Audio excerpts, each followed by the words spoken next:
कल अमेरिका में हुआ क्या ये डाउनग्रेड का? दीप, कल ब्लूमबर्ग ऑलरेडी दोपहर में ये रिपोर्ट कर चुका था। क्लोजिंग वाले शो में हम बात भी कर रहे थे कि आज लॉन्ग पोजीशन रखना थोड़ा सा रिस्की है, तो इसलिए फ्रेश पोजीशन बिल्कुल भी ना बनाए, क्योंकि ऑलरेडी डाउ 100-125 पॉइंट नीचे जो ट्रेड कर रहे थे, सॉरी 150 पॉइंट 160 पॉइंट नीचे थे, वो जो ट्रेड कर रहे थे, तो और एक्चुअली जो बंद हुए एग्जैक्टली उतने ही बंद हुए नीचे। हालांकि खुले बड़े गैप से नीचे से अच्छी 300 पॉइंट की रिकवरी भी आई, उसके बावजूद 150, तो इससे आप अंदाजा लगा सकते हैं कि एक वक्त डाउ 450 पॉइंट नीचे था। अब हुआ क्या, पहले वो समझ लीजिए। अगर आपने कल की वो खबर नहीं देखी, सुनी, समझी हो दोपहर में, तो मैं बता दूं। हुआ ये है कि अमेरिका में 10 बैंकों की मूडीज एक रेटिंग एजेंसी है वहाँ की, वहाँ 3 बड़ी रेटिंग एजेंसी, सबसे बड़ी S&P मानी जाती है, फिच और मूडीज, ये 3 बड़ी रेटिंग एजेंसी है। तो मूडीज ने वहाँ के 10 छोटे और मिड कैप बैंकों की रेटिंग, मतलब मिड कैप के नाम पर छोटे और मझोले बैंकों के, छोटे और मझोले बैंकों की रेटिंग उन्होंने कम की है। 6 बड़े बैंक है, उनकी रेटिंग को उन्होंने वॉच लिस्ट पे रखा है कि हम डाउनग्रेड कर सकते हैं, जरूरत पड़ेगी तो हम कर सकते हैं, ठीक है। और 11 बैंक और ऐसे हैं जिनका आउटलुक नेगेटिव किया है, मतलब आउटलुक स्टेबल से नेगेटिव कर दिया। आउटलुक और रेटिंग का फर्क मैं आपको पहले समझा चुका हूँ, फिर भी आपको बता दूँ। कोई भी रेटिंग है, उस रेटिंग के साथ 3 आउटलुक होते हैं, एक आउटलुक नेगेटिव, एक स्टेबल और एक पॉजिटिव। अगर किसी रेटिंग एजेंसी को किसी भी बैंक का रेटिंग बढ़ाना होता है तो उसका आउटलुक पॉजिटिव साइड पर करता है और उसके बाद रेटिंग बढ़ाता है। घटाना होता है तो नेगेटिव आउटलुक करता है, फिर रेटिंग घटाता है। या स्टेबल है तो मतलब अभी इसकी रेटिंग में बदलाव होने के चांस कम है। अगर आउटलुक नहीं बदला, डायरेक्टली रेटिंग भी बदली जा सकती है, होता है ऐसा, जैसा कि अभी हुआ है कि 10 बैंकों के केस में उन्होंने सीधा रेटिंग घटा दिया है, तो बोला कि भाई इनको डाउनग्रेड कर दो, ठीक है। अब इसका क्या मतलब है, क्या असर है? पहली चीज, जैसे फिच ने अभी रेटिंग आपकी घटाई है पिछले हफ्ते AA+ की, AAA से, तो अगर फिच पूरे देश की रेटिंग घटा रहा है, अगर अमेरिका की पूरे देश की रेटिंग घट रही है, तो उसके बाद बैंकों की रेटिंग घटना स्वाभाविक है। यस सर, है ना।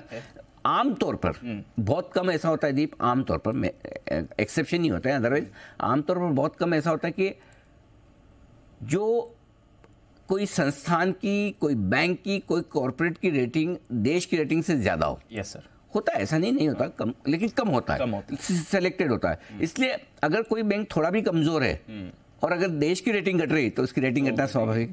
लेकिन इसमें है ना, इंटरेस्टिंग चीज जो है वो समझिए, रेटिंग घटाई किसने अमेरिका की? फिच ने। सबसे पहले किसने घटाई? 2011 में S&P ने।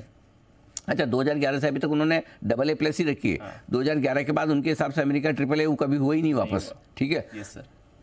लेकिन उसके बावजूद अमेरिका कल भी दुनिया का दादा था, आज भी दादा है ना। तो भले ही AA+, मैं बोलता हूँ ना कि वो उनके लिए AA+ is new normal, AAA वैसा वाला हो जाता है। अगर हम AA+ है तो AAA कोई है ही नहीं। अमेरिका वालों की सोच ही वैसी है, सबसे बेस्ट रेटिंग फिर AA+ ही होती है ना। ये उनकी दादागिरी, और यही वजह है कि उन्होंने, आप देखिए ना, 2011 से 2023 हो गया, S&P ने वापस रेटिंग नहीं बढ़ाई। क्या फर्क पड़ता है अमेरिका में? कुछ पड़ा अमेरिका में फर्क? कोई नहीं पड़ा, सेम वे है। लेकिन इसमें डर एक चीज का है जो समझने वाली बात है, जिसकी वजह से कल अमेरिका के बाजार घटे और बढ़े क्यों, वो भी बताऊंगा मैं आपको। पहले तो घटे क्यों?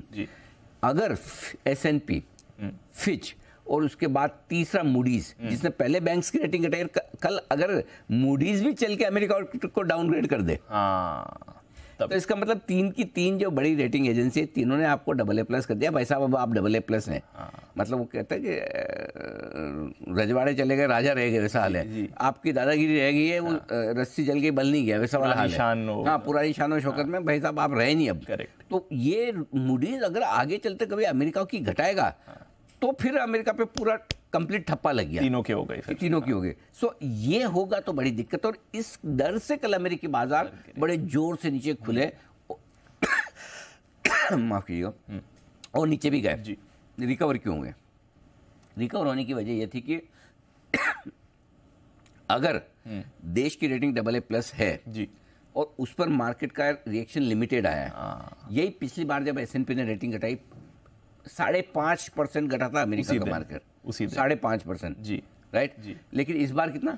1%। 3 दिन में कितना? 2%। तो घटा कहाँ है? तो जब देश की रेटिंग घटने पे मार्केट नहीं घट रहा था, अरे हम क्यों घट गए? अरे इतना नहीं घटना चाहिए। अच्छा, कल 400 बढ़े थे इसलिए आज घट गए, चलो थोड़ा सा रिकवर हो जाता है। एक इंटरेस्टिंग चीज देखी थी, डाउ, नैस्डैक, S&P तीनों डे हाई पर बंद हुए। बिल्कुल डेज हाई पर जाकर बंद हुए, पूरी दिन की ऊंचाई पर। तो नुकसान देखना है, ये बोतल ग्लास आधी भरी है आधी खाली है, आपको जैसे देखना हो। खाली देखोगे तो ओहो तीनों नुकसान के साथ बंद हुए। जी भरी देखना चाहते हो डे हाई पर बंद हुए और गिरे उतना ही जितना 3:30 बजे बता रहे थे। यस सर, उससे ज़्यादा नहीं। उससे ज़्यादा नहीं। तो अमेरिका ग्लोबल अपने लिए न्यूट्रल न्यूट्रल है ना। SGX निफ्टी न्यूट्रल आधा पॉइंट नीचे गिफ्ट निफ्टी। Correct sir. तो मैं ये पूरा आपका एक्चुअली